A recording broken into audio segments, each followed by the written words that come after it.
여러분, 우리는 이 위기를 만나면 그 피할 길과 피난처를 찾기 마련입니다. 코리 텐붐 여사가 쓴 The Hiding Place, 주는 나의 피난처라고 하는 책이 있습니다.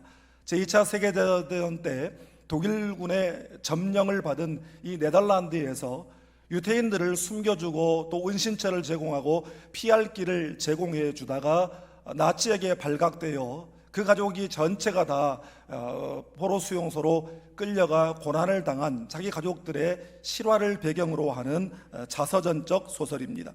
코리는 나치의 악명 높은 라벤스부레크라고 하는 여성 집단 수용소에 끌려가게 되었습니다. 그곳에서 온갖 고초를 당했어요. 그런데 그곳에 처음 들어갔을 때 거기서 풍겨오는 악취와 또 여기저기서 저 괴로워하며 부르짖는 사람들의 비명소리 때문에 견딜 수가 없는 거예요. 그런데 그의 마음 가운데 하나님 앞에 원망이 생겨났습니다. 하나님 앞에 기도했어요. 주님, 저는 더 이상 견딜 수가 없습니다. 저에게 피난처를 찾게 해 주십시오. 그때 마음속에 하나님의 음성이 들려왔습니다. 바로 이곳이 너의 피난처다. 왜냐하면 내가 너와 함께 있기 때문이다. 내가 너의 유일한 피난처지라. 그리고 시편 59편 16절에 다윗의 고백이 생각났다고 합니다. 주는 나의 요새이시며 나의 환난 날의 피난처이심이니이다. 비록 그곳이 참혹한 수용소 한가운데라고 할지라도 그곳에 하나님께서 계시면 그곳이 피난처가 되고 그것도 예배처가 된다라고 하는 사실을 깨닫는 그 순간 코리의 마음 가운데 있었던 그 어둠이 다 물러가고 그 입술에서 찬양이 터져나오기 시작했다는 것입니다. 그때부터 코리는 죽음의 수용소 안에서 날마다 하나님의 말씀을 전하며 절망 가운데 죽어가는 사람들에게 생명을 전하는 일을 했고, 정말 하나님의 은혜로 제2차 세계대전이 끝난 후에 그곳에서 살아나와 전 세계를 다니며 사랑과 용서와 희망의 복음을 전하다가 하나님의 부름을 받게 되었습니다.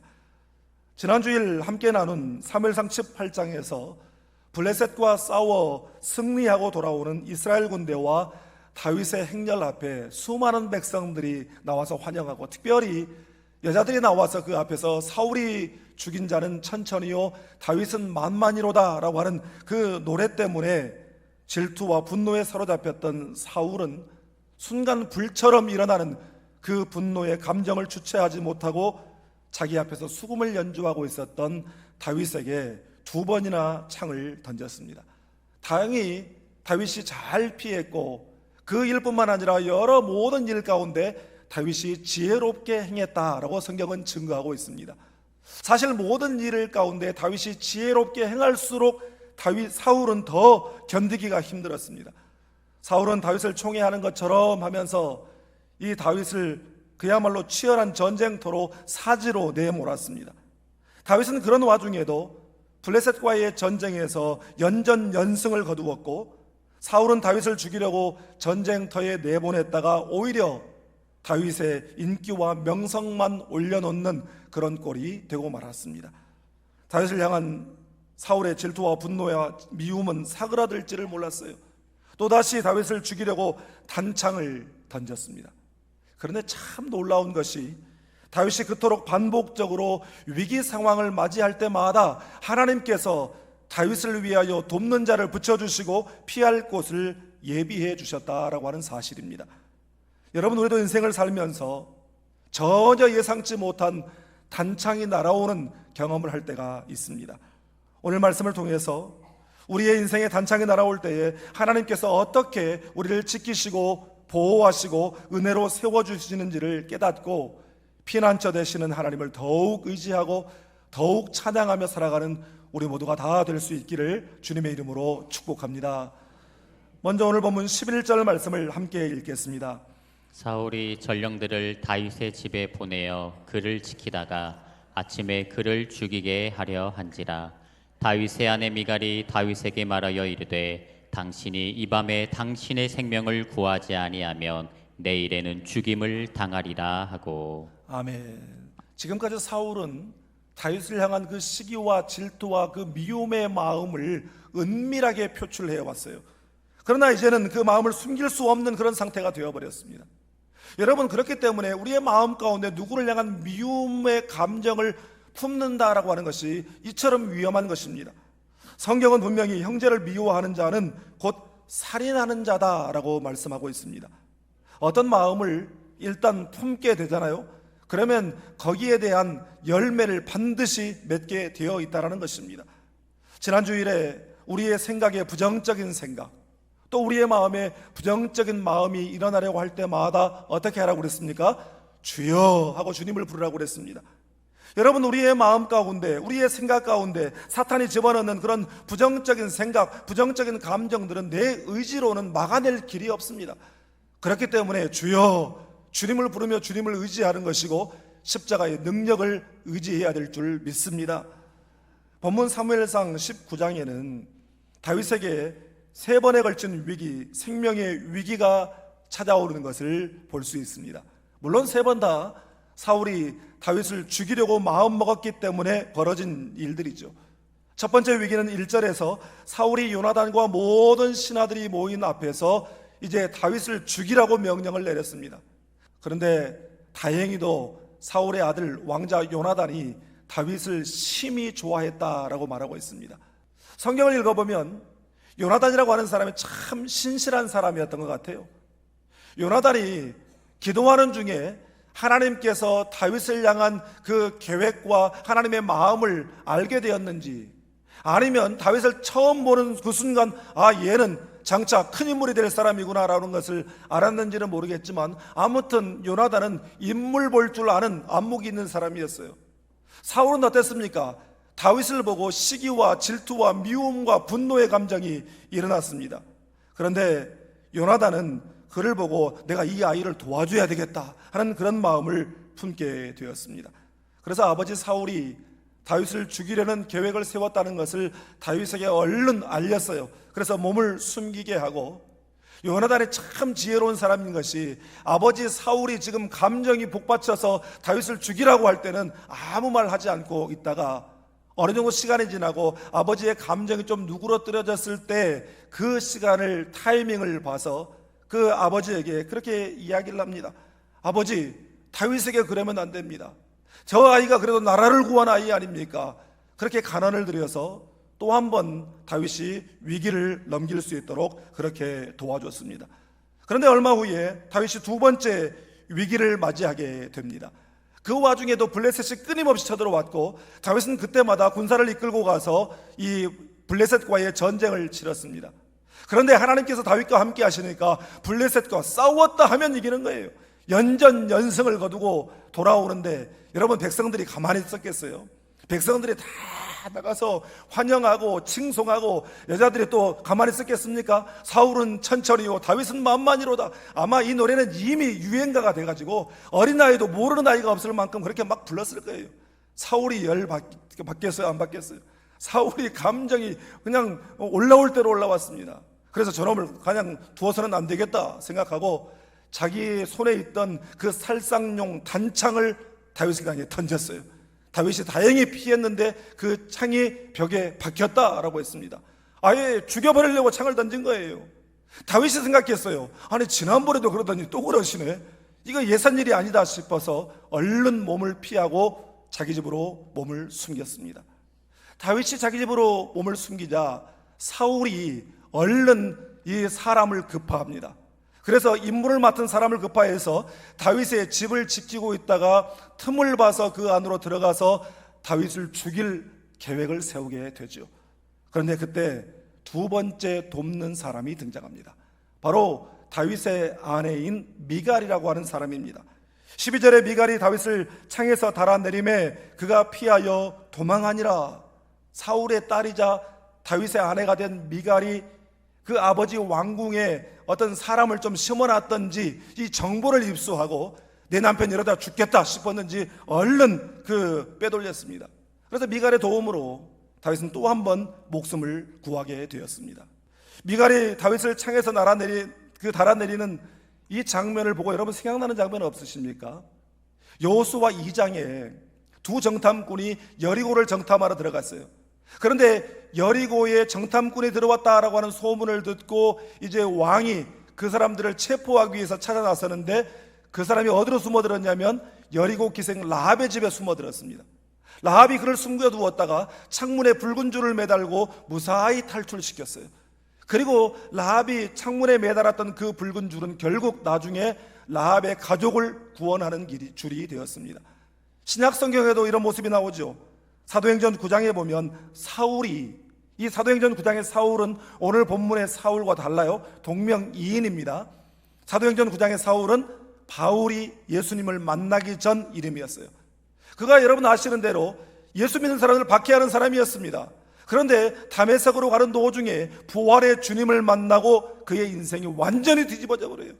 바로 전까지만 해도 예수 믿는 사람 박해하는 박해의 대상이었던 사람이 주님을 만나고 완전히 뒤집어져서 이제는 예수를 전하는 사명자로 변하게 되었습니다. 그러자 유대인들이 가만히 있겠습니까? 사울을 죽이려고 하죠. 그래서 사울 죽이려고 성문을 지키고 있는데 그때에도 사울의 제자들이 그를 성벽에서 줄에 매달아 무사히 탈출시켰습니다. 여러분, 오늘 본문에 나오는 다윗이나 여리고에서 도움을 받았던 그 정탐꾼들이나 다메섹에서 그 제자들의 도움을 받아 빠져나갔던 그 사울이나 모두 다 돕는 손길들이 있었어요. 여러분, 이 돕는 손길은 생명의 주인이신 하나님이 보내신 사람들인 줄 믿습니다.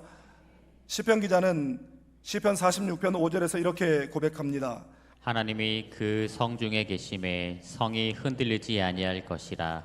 새벽에 하나님이 도우시리로다. 아멘. 우리 가운데, 우리 안에 우리와 함께 하시는 하나님께서 그 어떤 위기 가운데서도 천사를 보내서 하나님의 자녀, 하나님의 백성들을 지키시고 보호해 주시는 줄 믿습니다.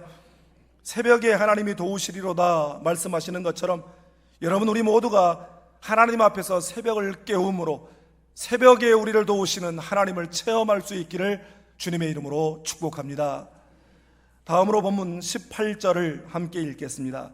다윗이 도피하여 라마로 가서 사무엘에게로 나아가서 사울이 자기에게 행한 일을 다 전하였고 다윗과 사무엘이 나요스로 가서 살았더라. 아멘. 이제 사울이 이제 대놓고 다윗을 죽이겠다고 나오는 판에 다윗은 안전한 곳이 없어요. 왕국은 말할 것도 없거니와 심지어 자기 집도 더 이상 안전한 곳이 아니었습니다. 다윗은 그야말로 갈 바를 알지 못하는 그러한 신세가 되고 말았어요. 그런데 그 어디에도 몸을 피할 길이 없는 다윗을 위해 하나님께서 피난처를 예비해 놓으신 줄 믿습니다. 미갈의 도움으로 그 천신만고 끝에 피한 다윗이 간 곳이 어디였냐면 라마라고 하는 곳이었어요. 여러분, 이 라마라고 하는 곳은 이 왕궁이 있는 사울의 왕궁이 있는 기브아에서 북쪽으로 한 10km 정도 떨어져 있는 곳에 위치한 작은 도시인데 그곳은 사무엘 선지자의 고향입니다. 그래서 사무엘상 15장 35절을 보면 사무엘이 사울을 다시는 만나지 않고 라마로 돌아가 살았다라고 기록하고 있어요. 그러니까 사무엘이 자기 고향 라마로 돌아가서 그곳에서 선지 생도들을 양성하면서 살았는데, 여러분, 나요시라고 하는 이름이 나오죠. 라마는 지명인데 나요스는 지명이 아니에요. 나요시라고 하는 말은 거처, 거주지 이런 뜻입니다. 그래서 라마 나옅, 그러면 라마에 있는 나옅, 다시 말해서 라마에 있는 사무엘의 선지자 양성소를 일컫는 말이었습니다. 여러분, 오늘 본문을 보면 라마 나옅이 세 가지 차원에서 대단히 영적으로 중요한 장소라는 것을 알 수 있습니다. 첫 번째는 영적 지도자 사무엘이 그곳에 있었습니다. 왜 그것이 영적으로 중요하냐면 지금 다윗은 오늘 사무엘상 19장에 세 번의 큰 위기를 만날 때마다 하나님께서 세 번 도움의 손길을 붙여주십니다. 첫 번째는 요나단을 붙여주셨어요. 두 번째는 미가를 붙여주셨어요. 세 번째는 하나님의 종 사무엘을 붙여주셨습니다. 사무엘이 그곳에 있었어요. 두 번째로 라마나옅은 말씀이 있는 곳이었습니다.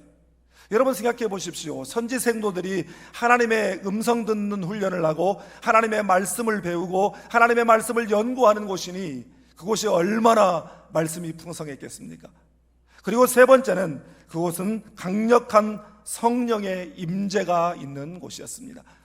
여러분, 그런데 오늘 20절 이하의 말씀을 보면 다윗에게 닥친 세 번째 위기 상황을 우리가 볼 수 있습니다. 다윗이 라마로 몸을 피해 그곳에서 사무엘과 함께 거하고 있다라고 하는 소문이 사울에게 들려옵니다. 그러자 사울이 얼른 전령을 그곳으로 보냈다라고 했어요. 사실 우리 성경에 전령이라고 그렇게 번역을 하고 있습니다만 NLT 영어 성경을 보면 사울이 다윗을 잡기 위해 그곳에 군대를 보냈다라고 말하고 있어요. 여러분, 사실 그렇죠. 지금 이 상황에 다윗은 더 이상 소년이 아니에요. 다윗은 사울이 천부장으로 임명했습니다. 천부장이면 오늘날로 말하면 대대장 정도 되는 그런 지휘관이에요. 게다가 다윗이 블레셋과 싸울 때마다 연전연승을 거두는 이미 장수로 이름이 나 있는 사람인데 다윗 잡기 위해서 전령을 보냈겠어요? 군대를 보냈다라고 하는 말이 맞죠.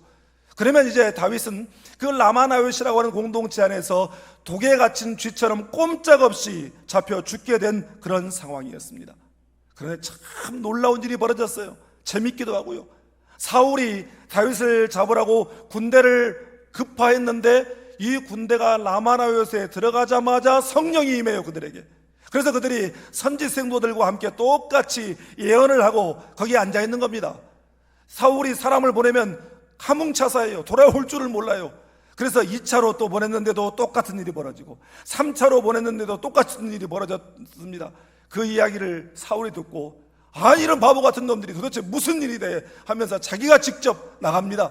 그런데 사울은 큰소리 뻥뻥 치고 갔는데 웬걸요, 사울은 라마나요 입구부터 성령이 임해가지고 예언을 하면서 막 하고 라마나요 공동체 안에 들어가서는 아예 그냥 벌거벗고 바닥에 들어 누웠다라고 말하고 있습니다. 여러분, 오늘 말씀을 보면서 우리가 오해하지 말아야 할 것이 있어요. 사울이 그곳에 갔을 때 또 사울이 보낸 군대들이 성령이 임했다라고 하는 것이 그들이 성령 받고 새 사람이 됐다라고 하는 그런 뜻이 아니에요.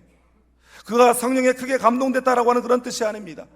이것은 시기, 질투, 분노, 미움, 그리고 살이로 가득 찬 사울의 심령을 성령께서 완전히 사로잡아 통제하게 되었다라고 하는 그런 의미예요. 사울이 그곳에 가서, 사울이 그냥 갔겠습니까? 중무장하고 갔겠죠.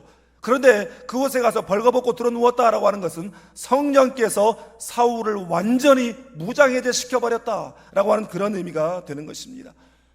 고리텐붐 여사의 그 일화에도 이런 이야기가 있어요. 그 수용소 감방에 갇혀 있을 때 고리텐붐 여사와 그 일행이 잡혀 있었던 그 감방에 빈대가 들끓기 시작했어요. 얼마나 괴롭겠어요. 잠을 잘 수가 없어요. 그래서 또 불평이 생기려고 그랬어요. 하나님, 이 빈대 좀 없애줄 수 없으세요? 그런데 잠시 후에 깨달음이 왔어요. 이 빈대가 그 방에 들끓고 있다는 사실을 지키는 병사들이 알기 때문에 접근을 하지 않는 거예요. 그렇기 때문에 마음껏 찬양할 수 있었고, 그렇기 때문에 마음껏 기도할 수 있었고, 그렇기 때문에 마음껏 예배할 수가 있었던 것입니다. 사랑하는 여러분, 하나님이 함께 하시니 빈대도 축복이 된 줄 믿습니다. 여러분, 이처럼 하나님이 하시는 일은 한치의 오차가 없는 것입니다. 시편 59편은 오늘 본문의 상황 가운데 있을 때에 다윗이 쓴 시편입니다. 그 시를 보면 온통 나를 건지소서, 나를 구하소서, 나를 살피소서, 여호와여 일어나소서, 그야말로 절박한 심정을 하나님 앞에 토로하고 있는 것을 볼 수 있습니다. 그런데 그 시의 마지막 부분에 가서 다윗은 이렇게 노래합니다. 우리 시편 59편 16절을 함께 읽겠습니다. 나는 주의 힘을 노래하며 아침에 주의 인자하심을 높이 부르오니 주는 나의 요새이시며 나의 환난 날의 피난처 시민이이다. 아멘. 여러분, 이 16절 말씀에는 다윗이 하나님을 향해 가졌던 세 가지 확신이 드러나 있어요. 첫 번째는 하나님의 능력에 대한 확신이었어요. 두 번째는 하나님의 사랑에 대한 확신, 세 번째는 하나님의 피난처 되심에 대한 확신을 노래한 것입니다. 그랬더니 마지막 절 17절에서 그는 나의 힘이시여 내가 주께 찬송하오리니 이렇게 고백하고 있습니다. 여러분, 다윗의 이 찬송은 그의 인생의 한밤중에 부른 찬송입니다. 예상치 못한 곳에서 단창이 휙휙 날아오는 그 인생의 위기 가운데 불렀던 확신의 노래입니다. 다윗이 그 고난의 한밤중, 그 위기의 한복판에서 이러한 확신을 갖게 되고 하나님을 향한 찬양이 터져 나오게 된 것은 그가 하나님을 바라보게 되었을 때입니다. 그의 시선이 환경이 아니라, 그의 시선이 상황이 아니라, 그의 시선이 자기를 죽이려고 하는 대적이 아니라 그의 시선이 자기를 향해 날아오는 단창이 아니라 오직 하나님께 고정되었을 때에 피난처 되시는 하나님 안에서 찬양이 터져나오게 된 줄 믿습니다. 다윗은 여호와의 영에 크게 감동되어 드리는 그 예배 안에서 하나님의 피난처 되심을 체험하게 된 것입니다.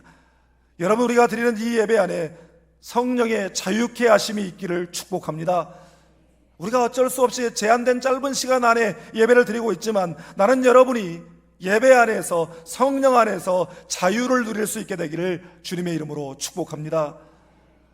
소설 대지로 노벨 문학상을 받은 펄벅 여사를 여러분 잘 아실 거예요. 이분은 어려서 선교사인 부모를 따라 중국에서 어린 시절을 보냈고 또 1930년도에는 우리 대한민국 임시정부를 도와 우리 대한의 독립성을 전 세계에 피력하는 그 일을 도와주었고 또 해방 후 또 6.25 전쟁 후에는 전쟁 고아들을 모아 그들을 돌보는 펄벅재단을 설립하여 우리에게 많은 도움을 주었던 사람입니다. 이번에 특별히 한국을 좋아해서 펄벅, 자기 이름이 펄벅이니까 자기 이름을 박진주라고 스스로 이름을 지어가지고 소개할 정도였습니다. 그 어린 시절 선교사인 부모를 따라 중국으로 건너가서 거기서 살았어요. 그런데 어느 해인가 심각한 가뭄이 들었는데 아버지가 선교 사역을 위해서 지방 출장을 가셨을 때에 그 동네에 성난 사람들이 몽둥이를 들고 선교사 집을 향해 몰려오고 있었습니다. 이 소식을 전해들은 어머니는 집안에 있는 모든 찻잔을 다 꺼내어 정성스럽게 다과를 준비했어요. 그리고 잠시 후에 성난 군중들이 웅성거리며 집 안으로 들어왔습니다. 그러자 어머니는 너무나 태연하게 그리고 반가운 손님을 맞이하듯이 맨발로 달려다가 그들을 안으로 모셨습니다. 그리고 정성껏 다과를 준비했어요. 당황한 사람들은 오히려 성난 군중들이었습니다. 멈칫하다가 어머니가 대접하는 그 다과를 다 받아 먹고는 아무런 말도 없이 떠나버렸어요.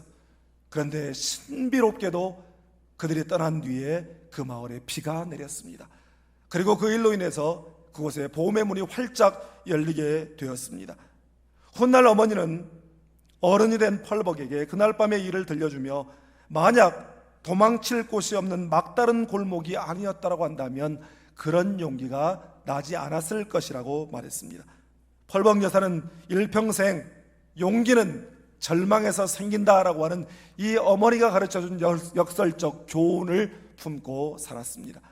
세상의 절망 가운데 오직 하나님만 의지했기 때문에 믿음의 용기가 나왔던 것입니다. 사랑하는 여러분, 하나님께서는 패역한 우리를 위하여 당신의 가장 귀한 독생자를 보내주셨습니다.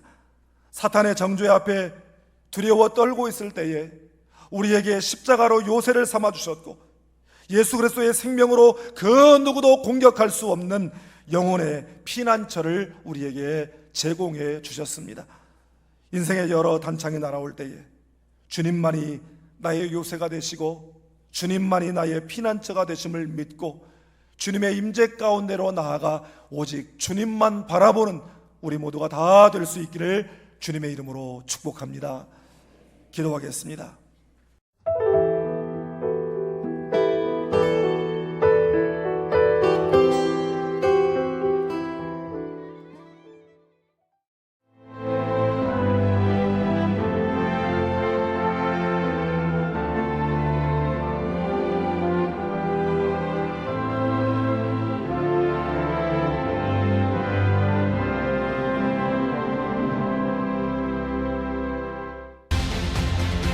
대한민국에는 아주 오래된 길이 있습니다. 8,000년의 시간 속에 다듬고 보듬으며 지켜낸 생명의 길, 순천 갯발. 천년의 가치를 담아 오롯이 간직해온 치유의 길, 순천 서남사. 그 길 위에서 펼쳐지는 수많은 삶의 이야기들. 세계 속에서 빛나는 그 귀한 가치를 더 나은 내일로 이어가는 시간. 2025 순천 세계유산 축전.